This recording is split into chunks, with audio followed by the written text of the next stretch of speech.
Hi, I'm MTG, and welcome to another episode of Good Clean Commander. And very excited to be showing you all the crazy shenanigans today, especially how powerful taking the initiative can be, and what an amazing mechanic and introduction it is. Because wow, is this a good example of Value Town?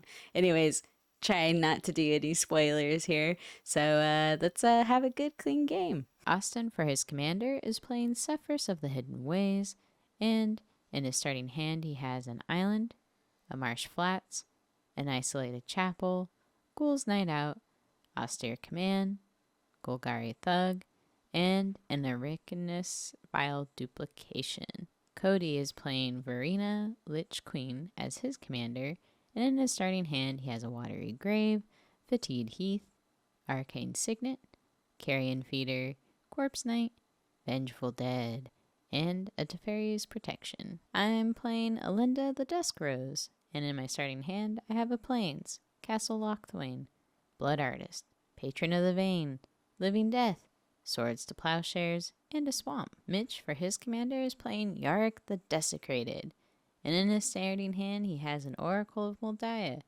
Rhystic Study, Mystic Sanctuary, Demonic Tutor, Fierce Guardianship, a Snow-Covered Forest, and Thornwood Falls.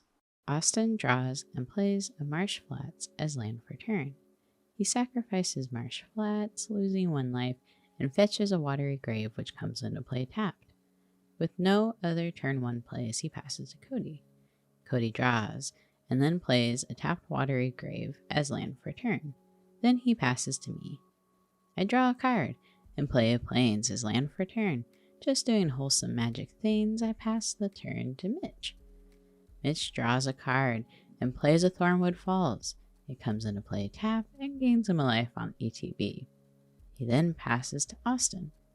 Austin untaps and draws, then plays an Isolated Chapel, which comes into play untapped since he has a Swamp. He taps 2 mana and casts a Golgari Thug, then passes to Cody. Cody untaps, draws, and then plays a Swamp as land for turn.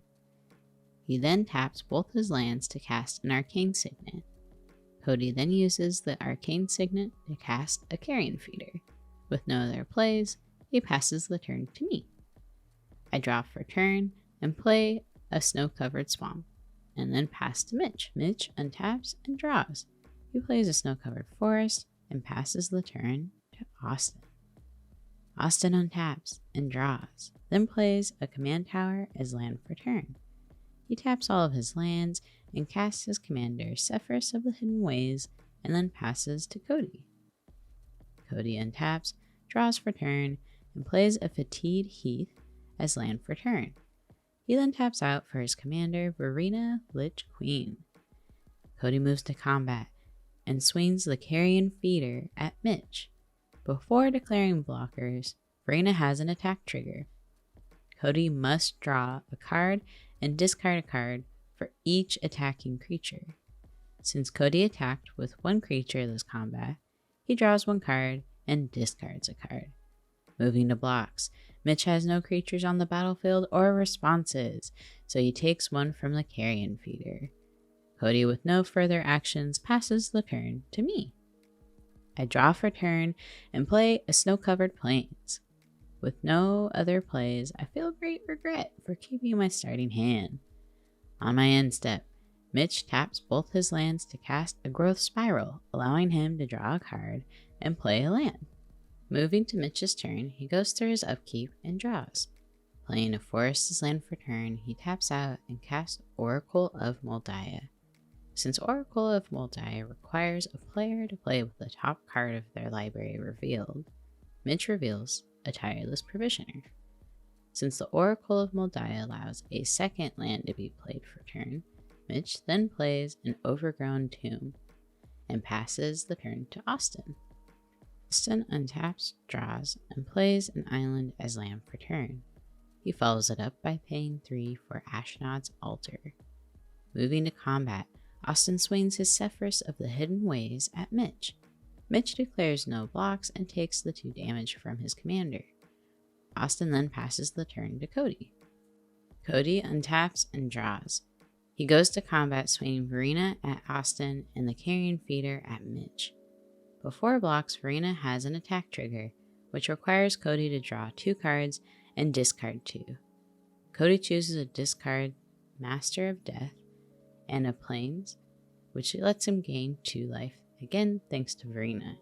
During his second main phase, he plays a Marsh Flats as land for turn, and follows it up by tapping 2 and casting Corpse Knight.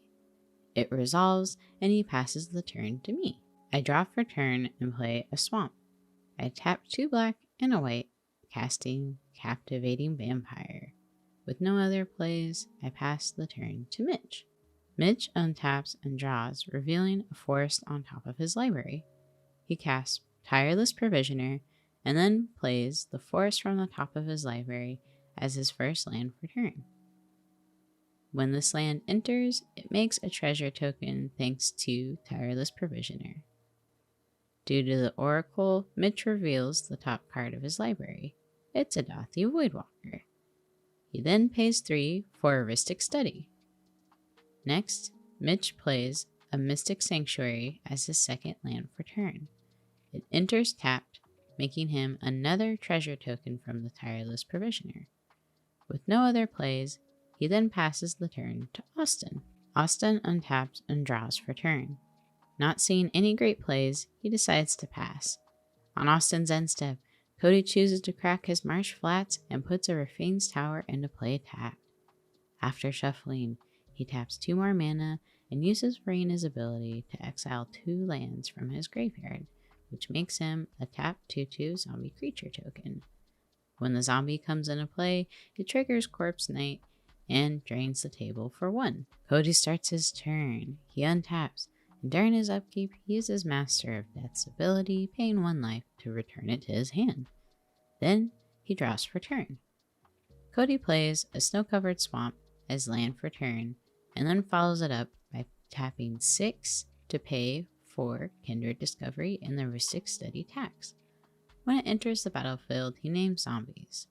He then goes to combat, swinging Varina at Mitch, the Corpse Knight, and the zombie token at Austin, and the carrion feeder at me. On attack, Cody draws 4 cards off of Kindred Discovery, then draws 4 more from Varina. As part of Varina's trigger, Cody discards Bloodstained Mire, Graveborn Muse, Master of Death, and a Swamp. Then he gains 4 life, I take 2, Mitch takes 4, and Austin takes 4 as well. He goes to his end step and discards a Reconnaissance, then passes the turn to me. I untap and draw, playing a Castle Lochthwain as land for turn. It comes into play untapped because I control a swamp. I tap out and play my commander, Elenda the Dusk Rose, paying 1 for Mitch's Rhystic Study, and then I pass the turn to Mitch. Mitch untaps and draws the Dathi Voidwalker that was revealed earlier. With Oracle of Moldiah still out, he has to reveal the next card, which is a Caustic Caterpillar on top of his library. Paying 2 for a Demonic Tutor, he searches for any card in his library, then shuffles, reveals a Nissa Vastwood Seer on top of his library. He then casts Reclamation Sage. It resolves and he targets Cody's Kindred Discovery, which gets destroyed. Then he sacrifices both his treasure tokens to cast Dathi Voidwalker. While it's on the stack, Cody pays 4 for a Disallow and a Rhystic trigger. Austin counters the Dathi Voidwalker. Mitch, with no other plays, passes the turn to Austin. Austin untaps, draws for turn, and plays a Castle Vantress. He then sacrifices his commander to the Ashnod's altar to make 2 colorless mana. Tapping out to cast an austere command and pay the 1 for Rhystic Study, he chooses to hit enchantments, removing Mitch's Rhystic Study, and then creatures with CMC 4 or greater. This destroys Elenda, Varina, and the Oracle of Moldiah. Austin puts Sefris in the graveyard, Cody returns Varina to the command zone, and when Elenda is destroyed, I make 2 vampire creature tokens with lifelink, then put Elenda back into the command zone. Austin passes the turn to Cody. Cody untaps, and during his upkeep, he pays 1 life to put Master of Death back into his hand, and then draws for turn. He then casts Noxious Ghoul. It triggers itself, meaning each non-zombie creature gets -1/-1 until end of turn. When Noxious Ghoul ETBs, Corpse Knight triggers as well, draining each opponent for 1. In response, Austin sacrifices his Golgari Thug to Ashnod's altar, floating 2 colorless mana. Mitch's Rex Sage dies due to the Noxious Ghoul. Next, Cody casts Gravecrawler, once again triggering Noxious Ghoul and Corpse Knight. Each non-zombie gets another -1/-1 until end of turn. This kills Tireless Provisioner, my Captivating Vampire, along with my 2 vampire creature tokens. Each opponent loses another life. Next, he plays a Polluted Delta as land for turn. He cracks the Polluted Delta, losing a life and searching for a scrubland, then putting it into play. Cody sacrifices the Gravecrawler to Carrion Feeder to put a +1/+1 counter on Carrion Feeder. He follows it up by recasting Gravecrawler, triggering the Noxious Ghoul and the Corpse Knight. No more non-zombie creature tokens in play. Corpse Knight has another trigger and we lose 1 life. He moves to combat, swinging the Carrion Feeder and the zombie token at Mitch for 4, the Corpse Knight at Austin for 2. They have no blocks and take the damage. After that, Cody passes to me. I untap, draw, and play a Plains as land for turn. I followed up by tapping 1 for Swords to Plowshare, targeting the Carrion Feeder in hopes that I can try removing his sack outlet. Cody sacrifices the Carrion Feeder to itself, meaning he gains no life, and prevents the Carrion Feeder from being exiled. With that, I pass the turn to Mitch. Mitch untaps, draws, and then pays 5 for his commander, Yarok the Desecrated. With no other plays, he passes the turn to Austin. Austin untaps and during his draw phase activates the Dredge ability on Golgari Thug, putting the top 4 cards of his graveyard into his library and returns the Thug to his hand. He puts his commander, Lightning Greaves, Arcane Sanctum, and the Dothy Voidwalker into his graveyard. He follows that up by casting Ghoul's Night Out, which allows him to put a creature from each player's graveyard onto the battlefield under his control with Decayed. He targets his commander, Cody's Graveborn Muse, my Captivating Vampire, and Mitch's Oracle of Moldiah. With Oracle of Moldiah in play, he reveals the top card of his library, which is a Bojuka Bog. He then plays the Bojuka Bog and exiles Cody's graveyard. Then he reveals the top card again, which is a Resiah Rael Kingpin. He then passes the turn to Cody. Cody untaps and draws for turn. He casts a Phyrexian Ghoul, triggering the Corpse Knight, and the Noxious Ghoul, draining his opponent for 1, and giving all non-zombies -1/-1 until end of turn. Then he plays a Snow-Covered Swamp as land for turn. He follows it up by sacrificing the Gravecrawler to Phyrexian Ghoul, and recasting it twice to drain his opponents for 2 more life, and giving all non-zombies 2 more -1/-1s until end of turn. Then he goes to combat, swinging the Noxious Ghoul, Corpse Knight, and the zombie token at Mitch for 7 damage. Mitch takes 7, and Cody passes to me. I untap and draw. Then tap out to cast a Patron of the Vein. When it enters the battlefield, I get an ETB trigger to destroy a creature, and I target Cody's Noxious Ghoul. Cody responds by casting Teferi's Protection, but Mitch counters it with a Fierce Guardianship.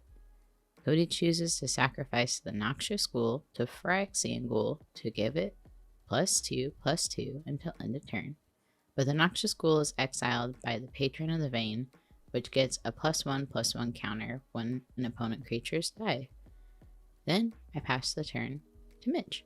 Mitch untaps, draws, and casts Nissa Vastwood Seer. When she enters the battlefield, Mitch gets 2 triggers from the Nissa thanks to Yarok. Since Mitch gets 2 ETB triggers, he searches his library for 2 Snow-Covered Forests, and then puts them into his hand. He then plays one of the forests, which flips Nissa to turn into Nissa, Sage Animus. He removes 2 loyalty counters to create a 4/4 legendary creature token named Ashaya, the Awoken World, and then passes the turn to Austin. Austin untaps, then during his upkeep, has a Graveborn Muse trigger to draw 4 cards and lose 4 life since he controls 4 zombies. Because he has Oracle of Moldiah, he reveals them as he draws, which are Resail Rael, Generous Gift, Felsteiner, and a Swamp. He reveals the top card of his library, which is a Morbid Opportunist. He then draws Morbid for turn and has to reveal the top card again, and this time it's an Agent of Treachery. He plays a Swamp for turn, then follows it up by paying 5 to cast Versala Rael Kingpin. While she's on the stack, Mitch casts Crossing Grip, targeting the Ashnod's altar. It resolves and Ashnod's altar is destroyed. Versala Rael Kingpin resolves and she ETBs, which allows Austin to take the initiative, and he ventures into the Undercity. His first stop is the Secret Entrance, which allows him to search his library for a basic land and put it in his hand. He grabs a Swamp. Austin shuffles his library and reveals Swiftfoot Boots on top of it. Playing a Swamp for turn, he casts Tortured Existence and uses it by paying a black mana to discard a Morbid Opportunist and puts the Dothy Voidwalker into his hand. This triggers Sefris and he ventures deeper into the Undercity. He chooses Lost Well and scries 2. Austin leaves both on top, then he passes the turn to Cody. Cody untaps and draws for turn. Cody pays 6 and recasts his commander, which triggers the Corpse Knight, draining the table for 1. He goes to combat, swinging the zombie token at Nissa, Sage Animus. On attack, Varina triggers and he draws a card, then discards a Master of Death and gains a life.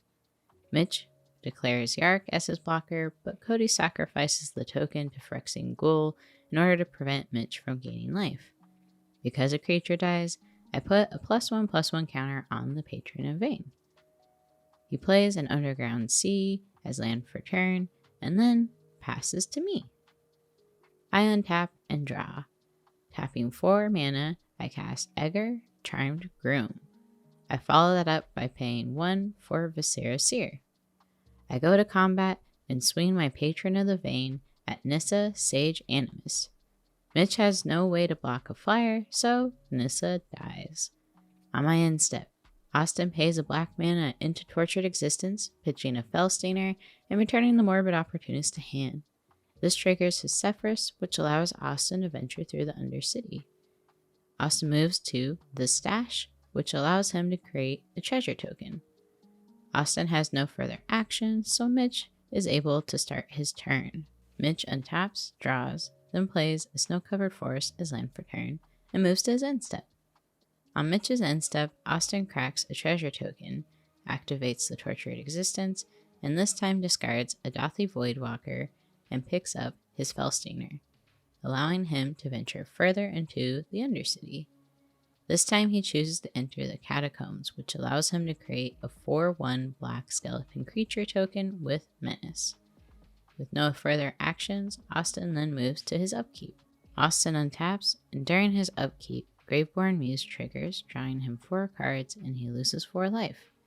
Austin draws a Swiftfoot Boots, Tomb of Horrors Adventurer, Soul Ring, and an Emergent Zone.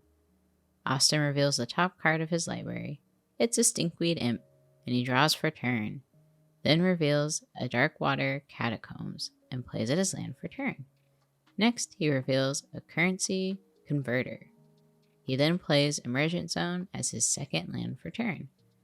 We realized we missed an initiative trigger at Austin's upkeep, so we roll back, and that way he can resolve it. This allows him to venture into the final room of the Undercity. It's the Throne of the Dead 3. Austin resolves the Throne of the Dead 3 trigger first, which has Austin reveal the top 10 cards of his library. He may choose a creature card from among them and put them onto the battlefield with a +1/+1 counter. The creature he chooses also will gain hexproof until the end of the next turn. Because I have my Patron of the Vein out, Austin picks a Mold Drifter to block a flyer, which allows him to draw 2 cards on ETB. He then pays 6 mana for a Tomb of Horror Adventurer.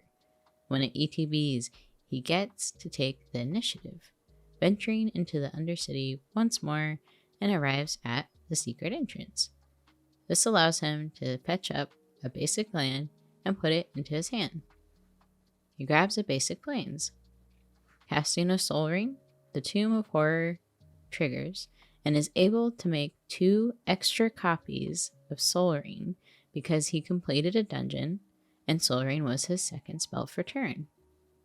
Austin realizes he missed his commander's trigger to put a creature back to the battlefield after completing a dungeon and selects Dothy Voidwalker.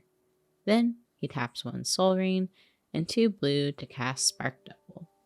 Targeting his commander, Spark Double also comes into play with a +1/+1 counter. Austin then casts an Icarus Vial Duplication, also targeting his commander. Austin now controls 3 Sefrises. Sefri? He goes to combat, swinging the Rosalo Rael at Cody for 7 damage. Cody declares no blocks and takes the 7. Austin goes to his end step, and Cody casts Anguish Unmaking, targeting the Patron of the Vein. I sacrificed Patron to Viscera Seer, scrying 1, and decided to leave the scryed card on top of my library. Patron of the Vein and the Anguish Unmaking are exiled under the Dothy Voidwalker. Austin moves to end step and discards down to hand size, putting a Felstainer and Golgari Thug into his graveyard. This triggers all 3 of his Sefri. With his first Sefris trigger, he goes into the Lost Well, scrying 2, and he puts 1 to the bottom and keeps 1 on top. For the second Sefris trigger, he creates a treasure token from the stash, and for his third trigger, he makes a second 4/1 skeleton token by venturing into the catacombs. He then reveals the top card of his library, which is a Viscera Seer, and passes the turn to Cody. Cody untaps, and during his upkeep, he pays 1 life to put the Master of Death into his hand and then draws a card.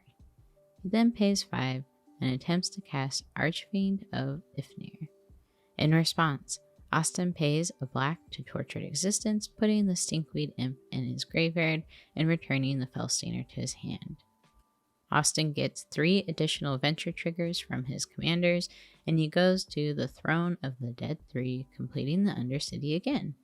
He reveals the top 10 cards of his library and targets a Burning Rune Demon to put it into play with 3 +1/+1 counters and hexproof until the end of his next turn.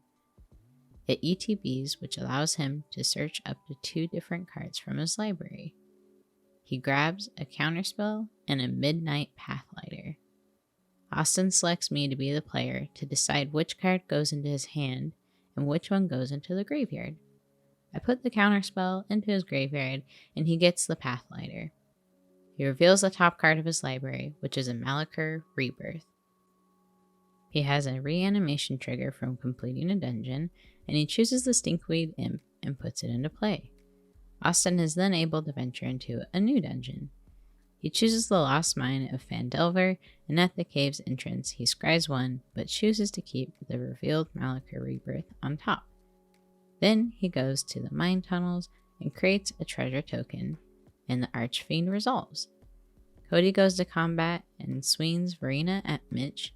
He sends the Phyrexian Ghoul, Corpse Knight, and Gravecrawler at me. Varina triggers, and Cody draws 4, then discards a Talisman of Hierarchy, a Godless Shrine, a Command Tower, and a Champion of the Parish. He gains 4 life, and all opponent's creatures get 4 -1/-1 counters when Archfiend resolves. In response, I sacrifice the Viscera Seer to itself to scry 1 and put the scryed card on the bottom.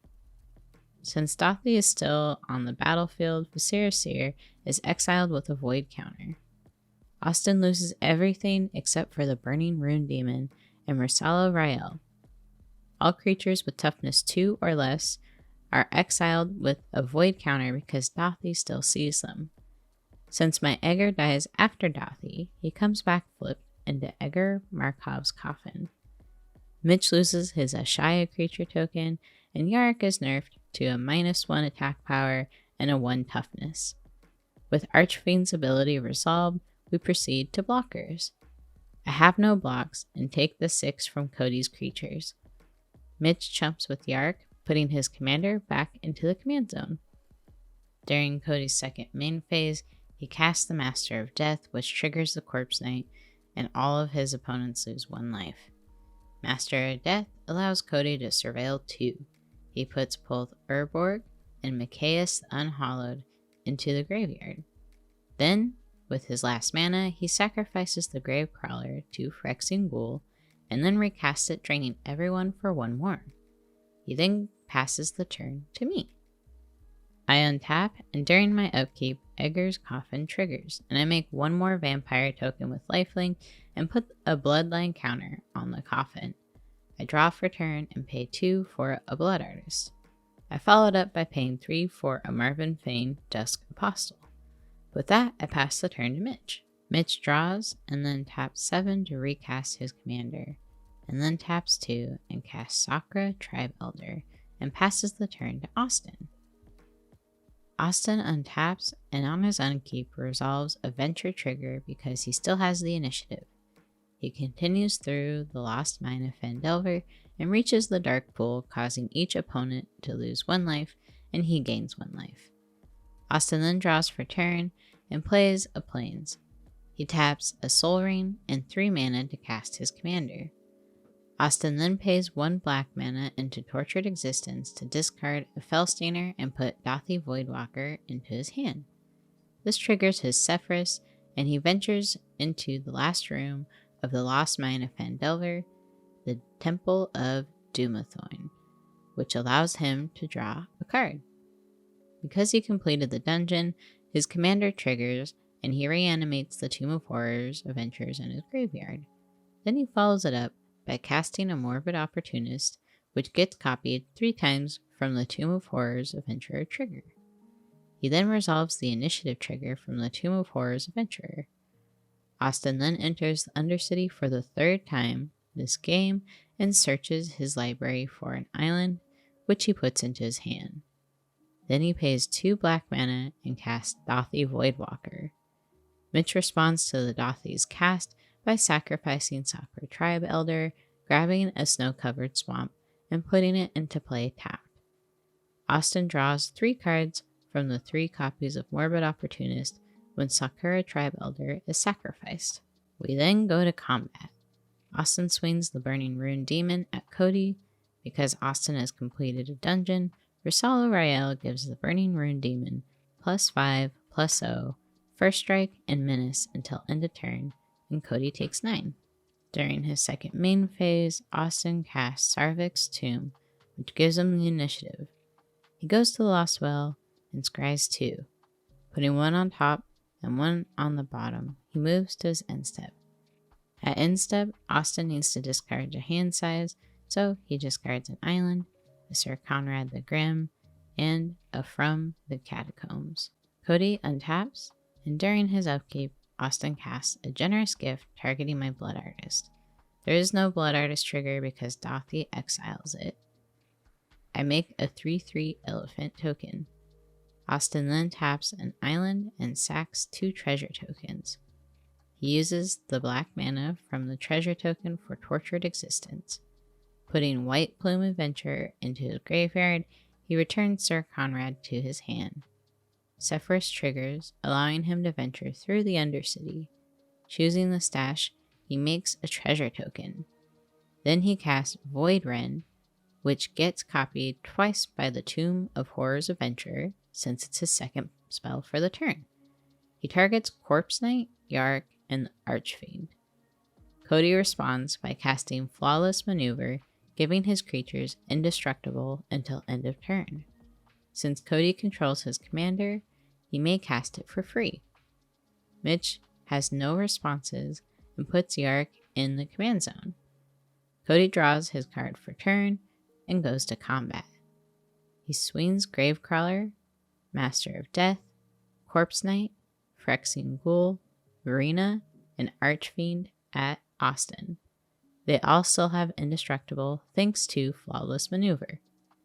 On combat, Varina triggers. Cody draws 5, discards 5, and he chooses to discard a Strip Mine, Homeward Path, Tainted Adversary, Wayward Servant, and a Horde-Winged Scab. Due to Dothi, they are all exiled. Cody then gains 5 life. Because Cody discarded 5 cards, Archfiend puts 5 -1/-1 on each of his opponent's creatures. This wipes out Austin's board, so he's unable to block. I lose all of my creatures. Austin, unable to block, takes a lethal amount of damage. During his second main phase, Cody casts Baldur the Defiled. Cody takes the initiative when he dealt damage to Austin, and he ventures into the Undercity, allowing him to search for a basic land. He grabs a swamp and plays it as land for turn. During his second main phase, Cody sacrifices Gravecrawler to Phyrexian Ghoul 3 times, draining the table for 3, and then passes it to me. I untap, and during my upkeep, Egger's Coffin triggers. I make another 1/1 vampire token with lifelink and put a second bloodline counter on the coffin. I draw for turn and hold up my mana, passing to Mitch. Mitch untaps and draws. Paying 3 mana, he casts a Scute Swarm. He follows it up with a snow-covered island and makes himself a Scute Insect token because he controls more than 6 lands. With no other plays, he passes the turn to Cody. At the end of Mitch's turn, Cody casts a Mystical Tutor, searching his library for an instant or sorcery and putting it on top. While it's on the stack, and knowing that Cody is likely tutoring for a counterspell, I pay 3 for Teferi's Protection, phasing out of the game so I can't be countered. Mystical Tutor resolves, and Cody grabs a Fierce Guardianship and puts it on top of his library. He uses 2 mana to make a tapped 2/2 zombie token, draining Mitch for 1 with the Corpse Knight. Cody untaps, and because he still has the initiative, moves to the next room of the Undercity. He chooses the Lost Well and scries 2. He leaves the Guardianship on top and puts the card underneath on the bottom of his library. He goes to combat and swings everything except for the Archfiend at Mitch. Varina triggers, he draws 7, then discards Lord of the Undead, Wonder, Cemetery Reaper, Midnight Reaper, 2 lands, and a Cyclonic Rift. He then gains 7 life. Each creature gets 7 -1/-1 counters. Mitch's Scute Swarm dies and his insect, and, well, thanks to the combat damage, dies along with them. During his second main phase, Cody casts Grey Merchant of Apostle. It ETBs and drains no one for nothing because I'm phased out. Then he passes the turn back to me. I phase back in, hoping for a miracle, knowing it's not going to happen, untap, draw for turn, and I play a Fabled Passage. With nothing else I can do, I attempt to just, go for it and cast an austere command, attempting to destroy all creatures. Cody responds by paying 3 mana to pop Baldur the Exiled. And while that's on the sack, he sacrifices his entire board through Phyrexian Ghoul, except for Archfiend and the token. Baldur resolves, and all red and black creatures in graveyards are returned to play. Baldur is exiled, and between both the Grey Merchant of Apostle and Corpse Knight ETBs with drain triggers, I'm very dead. Grey Merchant of Apostle drains me for 19 damage, and Corpse Knight hits me for an additional 10. I die before the austere command can resolve. GG's, buddy. Thank you so much for staying till the end.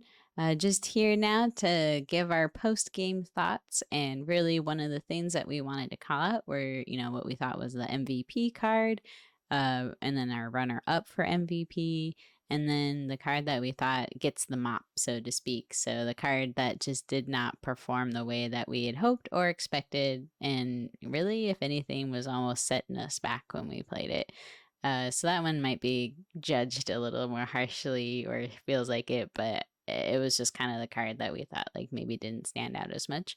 So for MVP, definitely goes to Archfiend of Ifnir just because of how well it synergized with Varina and how easily it was able to just keep removing creatures. So like in that final like attack against Austin, it just wiped Austin's board, so he had nothing to block with and couldn't stay alive for another turn. And then another card that we thought was like a good runner up for MVP was Sefris in combination with the initiative, just because like the initiative was giving an insane amount of value and really just helped Austin stay ahead in a lot of ways for just repeated value over and over again, especially since no one really took the initiative until the end of the game. So Austin got a lot just from hanging out with the Undercity. And then the card that we thought just kind of didn't have a strong showing was Yarok the Desecrated, just because I think Mitch was only able to get like maybe one or two triggers off his commander. For me, I kind of felt like Elenda had a little bit of the same results. Like I only got, I think, 2 tokens from her the entire game. So those are definitely 2 decks that we'd like to try maybe doing like a redemption, episode for, just to kind of showcase what they can do a bit more. Because I don't know, I didn't feel like I really did much. But anyways, thank you so much for hanging out. And again, if you made it this far, please consider subscribing and adding a little like, or even dropping a comment. That would be very cool too. But anyways, thank you for being here and watching, and have a good one. Bye.